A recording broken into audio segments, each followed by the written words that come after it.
Romanos capítulo 5.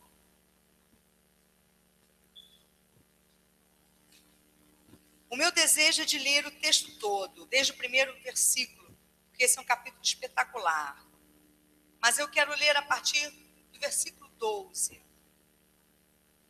Eu acho que a gente pode ler sim. Vamos ler a partir do versículo 1, capítulo 1 do livro, capítulo 5 do livro de Romanos, a partir do primeiro versículo. O subtítulo é Paz e Alegria. Amém? Tendo sido, pois, justificados pela fé, temos paz com Deus por nosso Senhor Jesus Cristo, por meio de quem obtivemos acesso pela fé a esta graça na qual agora estamos firmes. E nos gloriamos na esperança da glória de Deus. Não só isso, mas também nos gloriamos nas tribulações, porque sabemos que a tribulação produz perseverança. A perseverança, um caráter aprovado. E o caráter aprovado, esperança. E a esperança não nos decepciona, porque Deus derramou o seu amor em nossos corações por meio do Espírito Santo que Ele nos concedeu. De fato, no devido tempo, quando ainda éramos fracos, Cristo morreu pelos ímpios. Dificilmente haverá alguém que morra por um justo, embora pelo homem bom talvez alguém tenha coragem de morrer. Mas Deus demonstra seu amor por nós. Cristo morreu em nosso favor quando ainda éramos pecadores. Como agora fomos justificados por seu sangue, muito mais ainda por meio dele seremos salvos da ira de Deus. Se quando éramos inimigos de Deus, fomos reconciliados com ele mediante a morte de seu filho, quanto mais agora, tendo sido reconciliados, seremos salvos por sua vida. Nos gloriemos, não apenas isso, mas também nos gloriamos em Deus, por meio de nosso Senhor Jesus Cristo, mediante quem recebemos agora a reconciliação. Portanto, da mesma forma como o pecado entrou no mundo por um homem, e pelo pecado a morte, assim também a morte veio a todos os homens, porque todos pecaram. Pois antes de ser dada a lei, o pecado já estava no mundo, mas o pecado não é levado em conta quando não existe lei. Todavia, a morte reinou desde o tempo de Adão até o de Moisés, mesmo sobre aqueles que não cometeram pecado semelhante à transgressão de Adão, o qual era um tipo daquele que haveria de vir. Entretanto, não há comparação entre a dádiva e a transgressão, pois se muitos morreram por causa da transgressão de um só, muito mais a graça de Deus, isto é, a dádiva pela graça de um só homem, Jesus Cristo, transbordou para muitos. Não se pode comparar a dádiva de Deus com a consequência do pecado de um só homem. Por um pecado veio o julgamento que trouxe condenação, mas a dádiva decorreu de muitas transgressões e trouxe justificação. Se pela transgressão de um só a morte reinou por meio dele, muito mais aqueles que recebem de Deus a imensa provisão da graça e a dádiva da justiça reinarão em vida por meio de um único homem, Jesus Cristo. Vou repetir o versículo 17, que é a base da mensagem. Se pela transgressão de um só a morte reinou por meio dele, muito mais aqueles que recebem de Deus a imensa provisão da graça e a dádiva da justiça reinarão em vida por meio de um único homem, Jesus Cristo. Vamos orar. Senhor, louvado seja o teu nome. Segundo, e diante da tua palavra, nós estamos aqui nessa noite, crendo, Senhor, que o Senhor nos reuniu, que o Senhor nos atraiu, Pai, como pastor que reúne as suas ovelhas, que reúne o seu rebanho, para limpar, para curar, Senhor, para apacentar, para alimentar. Senhor, nós estamos aqui e durante o louvor te adoramos, derramamos as nossas ofertas de adoração diante de ti e agora queremos nos aquietar, Senhor, diante da tua palavra, para que ela venha produzir em nós aquilo que cada um de nós precisa nessa noite, que o teu nome seja glorificado, Senhor, que o que é verdade sobre o Senhor seja dito, que não haja nenhuma interferência minha ou nenhuma má interpretação da minha parte, Senhor, mas que a tua palavra possa fluir, Senhor, como uma água limpa limpa corações e renova pensamentos e ideias para a honra e para a glória do teu nome. Senhor, cura, transforma, liberta nessa noite. É o que eu te peço e creio que assim será. Em nome de Jesus Cristo. Amém e amém. Como está sendo dito aqui, pela imensa provisão da graça e a dádiva da justiça, reinarão em vida por meio de um único homem, Jesus Cristo. E é sobre isso que eu quero ministrar aos nossos corações nessa noite. Foi essa palavra que Deus compartilhou para dividir com vocês. Dividir essa promessa. A promessa de que nós podemos, em Cristo Jesus, reinar em vida.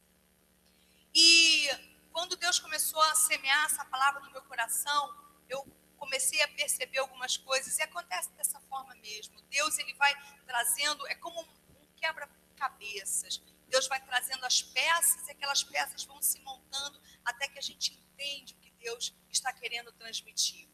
E essa semana, enquanto Deus ministrava essa palavra ao meu coração, e eu, em alguns outros momentos, navegava pelo Facebook, porque se a gente não tomar cuidado, isso vira um vício, né? A gente tem que vigiar nessa terra, porque essa coisa de navegar pela internet, se a gente bobear, vira um vício. Tem horas que tem que dizer, Senhor, chega, né? Vamos parar de ficar, internet, Facebook, WhatsApp, toda hora, anunciar a mensagenzinha, e você fica praticamente o tempo todo ligado. E navegando pelo Facebook essa semana, eu me deparei com as imagens de um culto feminino realizado numa igreja evangélica, próxima a nós. E o tema daquele encontro de mulheres era sobre reinar em vida com Cristo.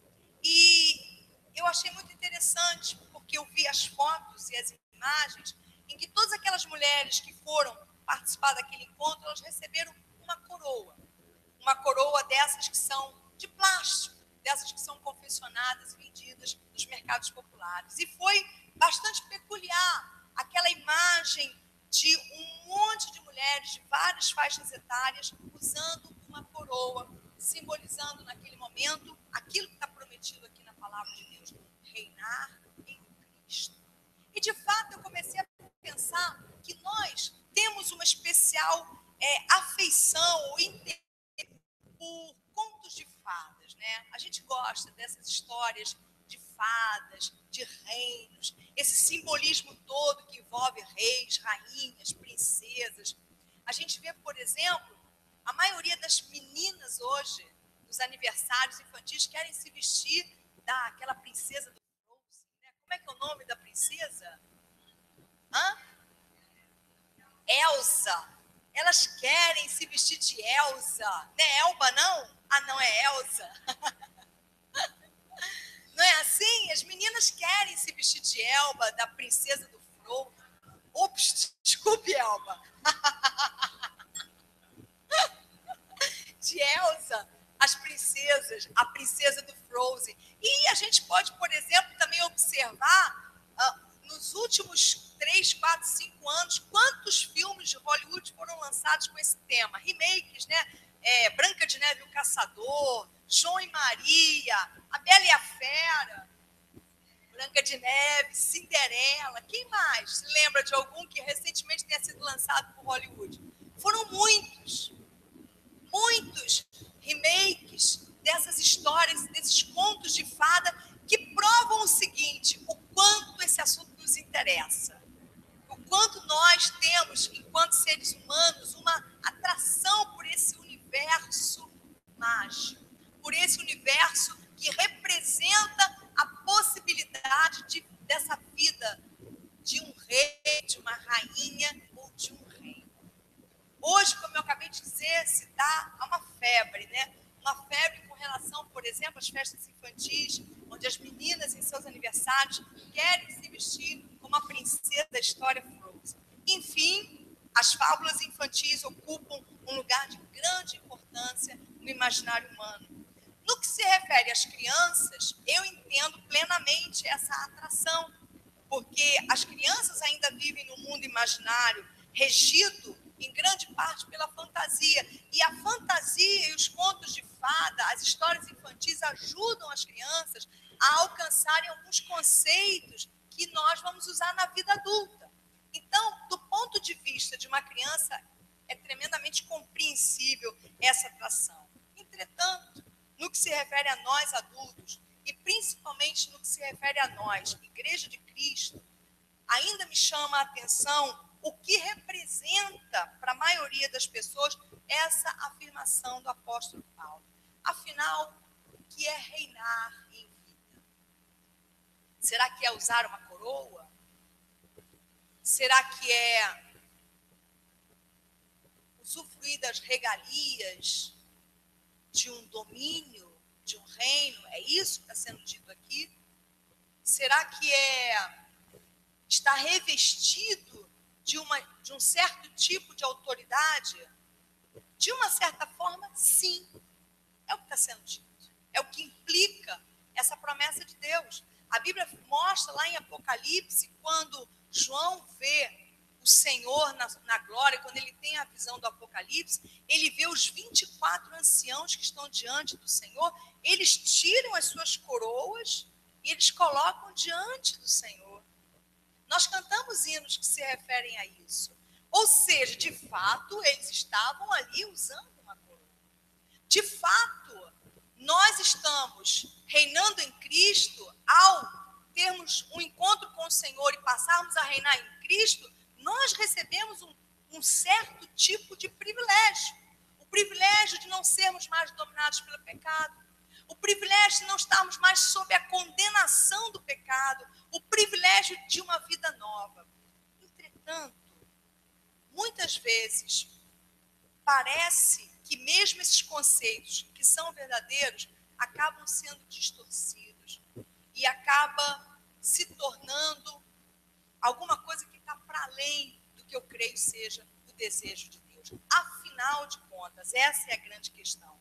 O que é reinar em vida com Cristo?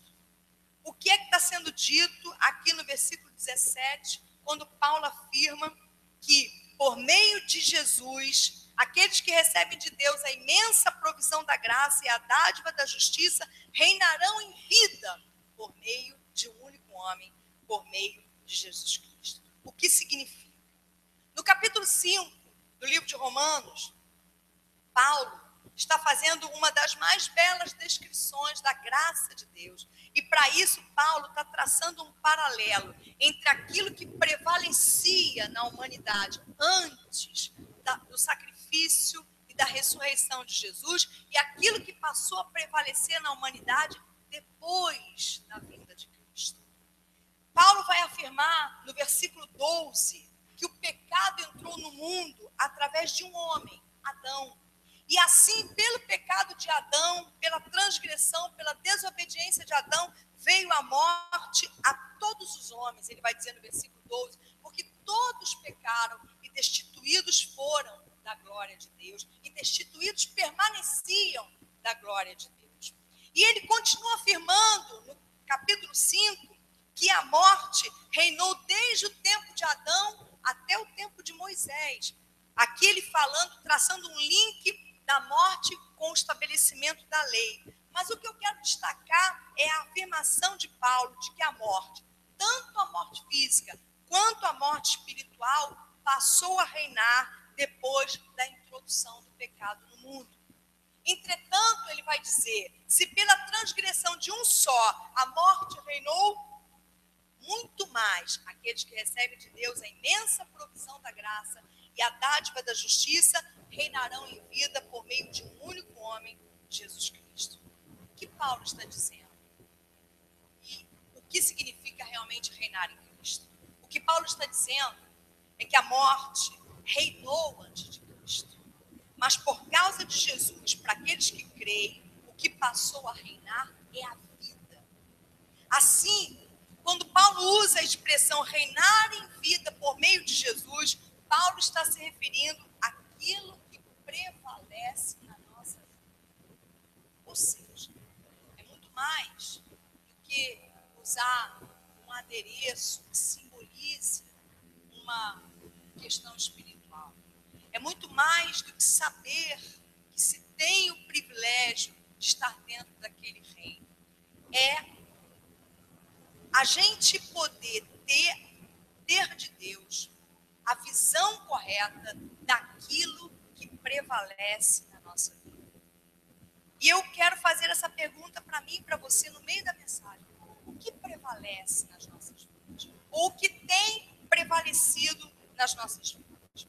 Enquanto a morte espiritual reinou, enquanto a morte espiritual prevaleceu, que é isso que Paulo está dizendo, o reino da morte e o reino da vida, a prevalência da morte, a prevalência da vida. Enquanto o reino da morte prevaleceu, o que é que a gente via? Antes de Jesus, enquanto a morte, tanto física quanto espiritual, prevaleciam, o que que a gente via? A gente via a desesperança, a gente via a idolatria, a gente via o domínio do pecado e a gente via a maldade. Mas agora, para aqueles que creem em Cristo, o que reina é a vida dele em nós e a vida dele através de nós. Portanto, no reino da vida, o que prevalece é a perseverança, a esperança, a liberdade e o bem. Portanto, reinar em vida com Cristo é viver a vida como Cristo viveu. É viver a vida onde o que prevalece é o que prevaleceu na vida dele. É assim que eu entendo aquilo que Paulo está transmitindo a nós como promessa de Deus, de que em nós haveria abundância da graça, como ele está dizendo aqui no versículo 17, provisão da graça e dádiva da justiça, para que reinássemos em vida por meio de um único homem, Jesus Cristo. Para que reinássemos em vida, ou seja, para que vivêssemos a vida como Jesus viveu. E para que na nossa vida prevalecesse o que prevaleceu na vida dele. E o que prevaleceu na vida de Jesus? Ou como Jesus viveu a vida dele? Simbolizando para nós aqui que seja reinar em vida com Cristo. A gente pode falar de muitas coisas, mas Deus me deu duas características, duas prevalências, duas características que prevaleceram na vida de Jesus o tempo todo, que marcaram a vida dele e que marcam a vida daqueles que estão reinando em vida e pela vida. A primeira, e eu vou para o versículo 3 para poder explicar essas duas características de uma vida onde nós reinamos em Cristo. Versículo 3 diz assim, não só isso, aliás, eu vou ler do versículo 2 para a gente entender melhor, ou do 1 mesmo. Tendo sido, pois, justificados pela fé, temos paz com Deus por nosso Senhor Jesus Cristo, por meio de quem obtivemos acesso pela fé a esta graça na qual agora estamos firmes. E nos gloriamos na esperança da glória de Deus. Não só isso, ele vai dizer no versículo 3, mas também nos gloriamos nas nações, porque sabemos que a tribulação produz perseverança. E a perseverança produz o quê? Um caráter aprovado. E um caráter aprovado produz o quê? Esperança. E a esperança não nos decepciona, porque Deus derramou seu amor em nossos corações por meio do Espírito Santo que Ele nos concedeu. Vou convidar você para fazer de novo esse caminho, porque isso aqui a gente tem que decorar. A tribulação produz o quê? E a perseverança produz o quê? E o caráter aprovado produz o quê? A gente tem que decorar isso. Vamos lá. A tribulação produz o quê? A perseverança produz o quê? O caráter aprovado produz o quê? Tribulação ou problemas gerando perseverança. Perseverança gerando caráter aprovado. E caráter aprovado gerando esperança. E aí Deus me deu essas duas características da vida de Jesus. Como que Jesus viveu a vida dele? Esse quadripé aqui, essas 4 características estavam presentes nele. Diante das tribulações, Jesus ele fez o quê? Perseverou. No meio e pela perseverança, ele foi aprovado. Aleluia. E tendo sido aprovado por Deus, ele esperou. E a esperança dele não o decepcionou. Porque mesmo na cruz do Calvário, ele pôde dizer, ou a palavra diz sobre ele, na cruz do Calvário, ele verá o fruto do penoso trabalho de sua alma e ficará satisfeito. O que é perseverança? Simplificando, eu vou chamar a perseverança de crer de antemão.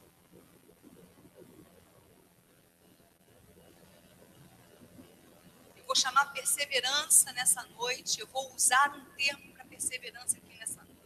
Perseverar é crer de antemão. Reinar em vida com Cristo é viver uma vida onde pela fé as tribulações ou os problemas geram perseverança. Mas como isso é possível?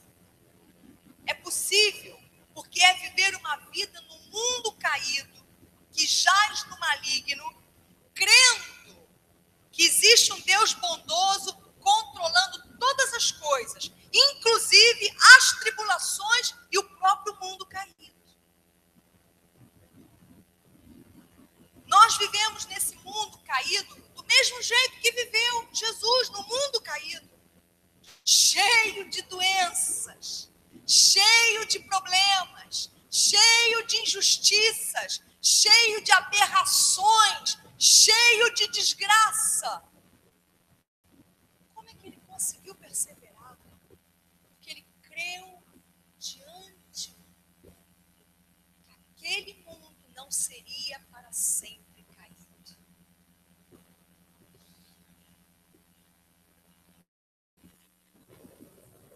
Jesus, assim como Jesus, melhor dizendo, nós vivemos nesse mundo crendo de antemão, de acordo com a nossa fé. Crendo de antemão que ele não é mais um mundo caído. Embora ainda seja. Perseverança, guarda isso no seu coração, eu quero guardar isso. Perseverança é antecipar pela fé a promessa.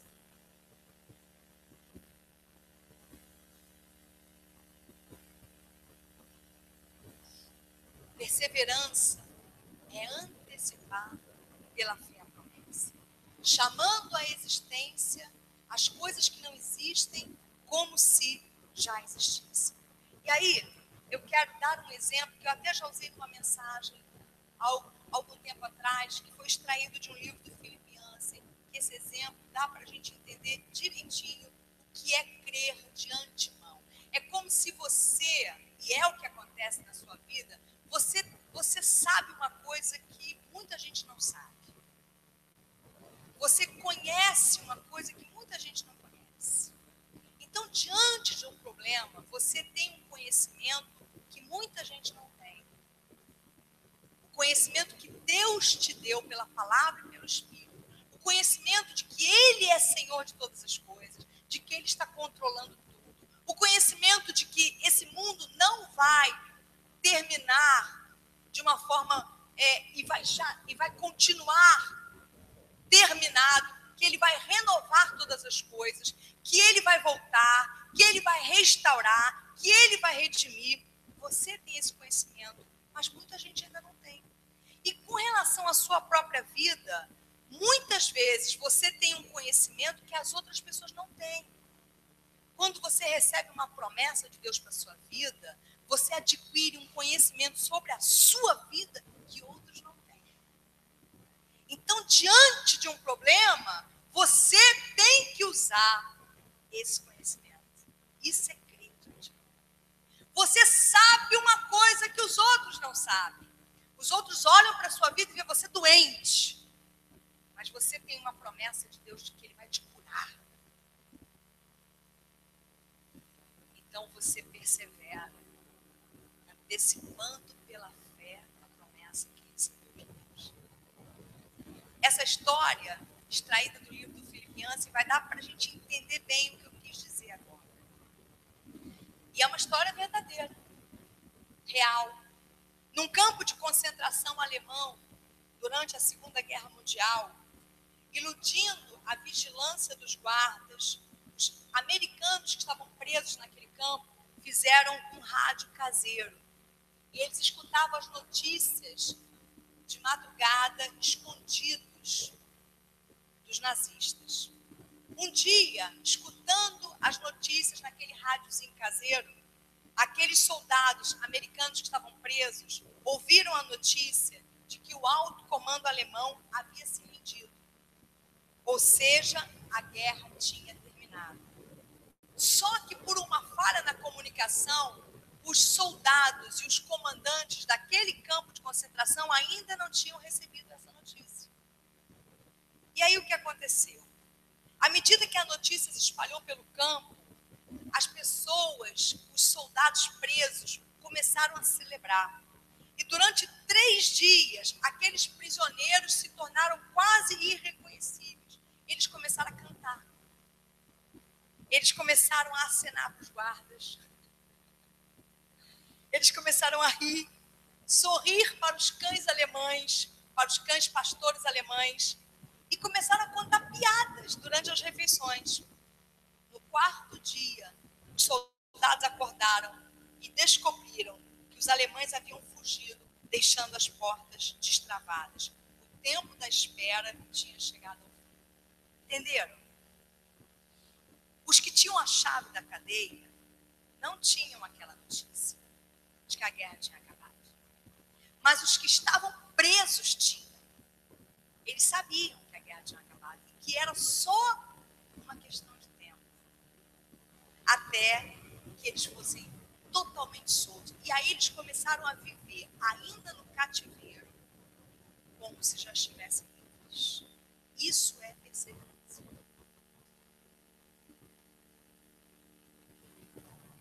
Crer diante. Você está desempregado hoje? Você está doente? Você está triste? Você está passando por uma dificuldade? Antecipe pela fé a promessa. Qual é a promessa que Deus tem para nós? Pedir e dar-se-vos-á. Qual é a promessa que Deus tem para nós? De que se vós que sois maus, sabeis dar boas dádivas aos vossos filhos,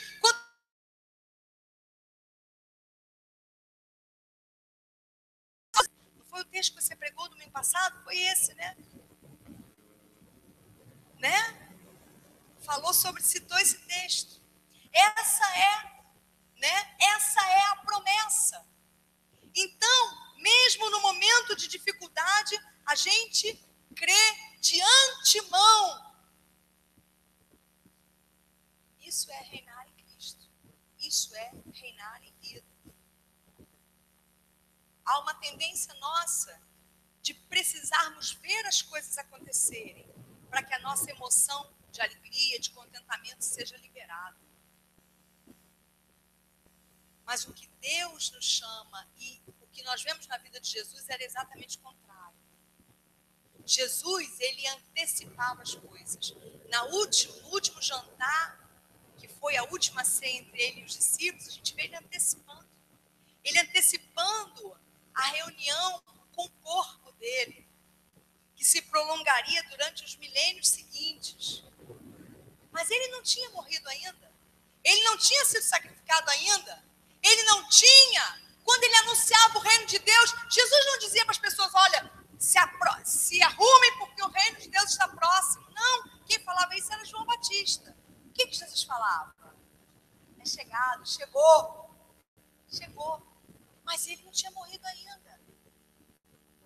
Como ele poderia garantir aquilo? Porque ele creu de antemão naquilo que ele próprio faria. Por isso ele podia dizer para as pessoas, o reino de Deus é chegado até vocês. Eu quero convidar você nessa noite a olhar para a sua vida e crer de antemão. Mesmo que você esteja doente, não é para que você pare de tomar os remédios, mas é para que você creia que os remédios estão fazendo efeito e que em breve você não precisará mais de nenhum deles, porque você ficará curado da sua enfermidade. Se você está desempregado, não é uma dívida no cartão de crédito, crendo de antemão que você vai ter um salário no final do mês. Não, mas é crer de antemão que o Senhor vai abrir uma porta de emprego para você. Então deixe o seu terninho arrumado no armário. Deixe a sua roupa de trabalho arrumada no armário. Lustre os seus sapatos. Creia de antemão. Se você tem uma situação familiar difícil, creia de antemão na solução disso. Passe a tratar os membros da sua família como se a solução já tivesse sido alcançada. Não espere alcançar a solução para mudar a forma que você trata as pessoas. Trate-as já como se o problema tivesse sido resolvido. Isso é perseverar, isso é crer de antemão, isso é reinar em vida. A tribulação produz o quê? E a perseverança produz o quê? E o caráter aprovado produz o quê? Esperança. Essa é a outra característica do Senhor Jesus, de como ele viveu a vida dele. Jesus era um homem de esperança. E eu vou chamar esperança aqui nessa noite, eu vou usar um termo também para esperança. Esperança é agir como se. Eu vou tentar explicar. A tribulação produz perseverança, a perseverança produz um caráter aprovado, e o caráter aprovado, uma esperança que não decepciona. Uma esperança que não decepciona por causa do amor de Deus derramado em nossos corações.